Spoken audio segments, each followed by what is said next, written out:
You know, another use of house rules is actually change the way a unit works so that it reflects reality a little bit more, because we've all seen different units within the game that don't seem to carry their weight, especially compared to the point cost.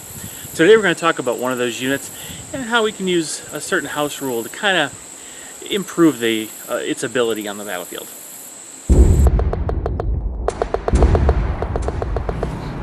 Alright, welcome to today's house rule video. Now, this one's an attempt to address a common fault we all kind of realize, and that is the fact that medium machine guns and heavy machine guns just really aren't quite worth their points. They just don't seem to have the effect on the table that warrants the point cost.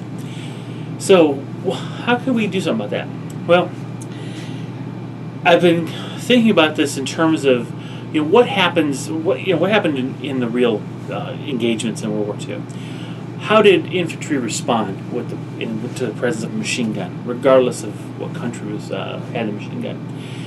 And the reality is, machine guns were a terrifying weapon.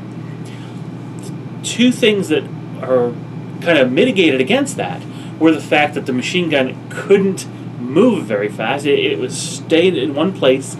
You kind of knew where it was, but it was able to suppress a field of fire. Anything in the field of fire, right? So there's a couple ways to do this. So I'm going to suggest two approaches, and we can discuss that in the comments below.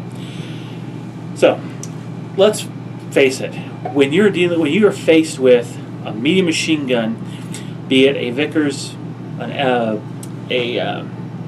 Browning, or even the MMG 42, even ignoring its extra shot, there's a lot of lead coming your way, and it's going to saturate an area. Machine guns have, especially in a fixed position like that, can maintain a steadier rate of fire and fill what's called a beaten zone or beat down zone. They're not accurate, not supposed to be accurate. They're supposed to suppress and deny that area to the enemy. So what this does, and you can see this happening in a lot of accounts of the soldiers themselves, machine gun opens up and everybody goes down. Okay, it just happens.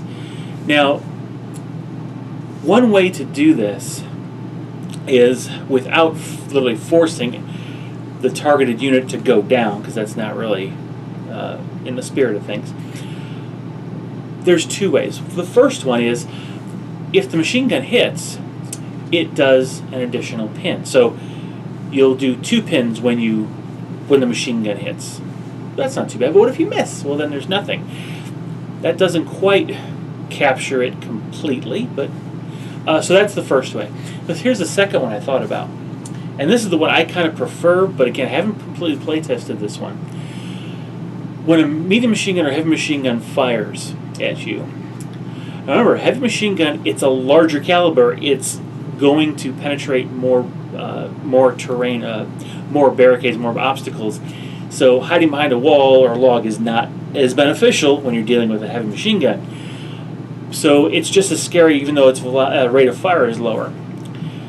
So I think a way to do this is when a machine gun targets a unit, as soon as you declare the target, and you can see it, like for example in the night fighting rules, if you declare the target but it turns out you don't make your spotting roll, then you don't actually fire, right?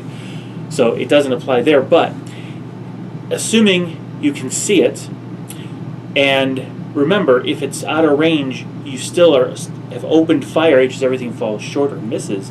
So just by the fact you've targeted unit, 1 pin is delivered. Then you roll to hit. If you hit, well, there's a 2nd pin. So that machine guns will at least keep pressure on it, the unit that they're targeting. In the long run, this makes it harder for regular troops to activate, which is kind of in the spirit of the way the actual engagement is played out in the war. You have the targeted unit was kind of pinned down, and other units had to deal with the machine gun for that unit to kind of get freed up of the pressure, right? And of course, if the machine gun switches fire, that just makes it that much easier for the unit that was just attacked. So I think this represents it well.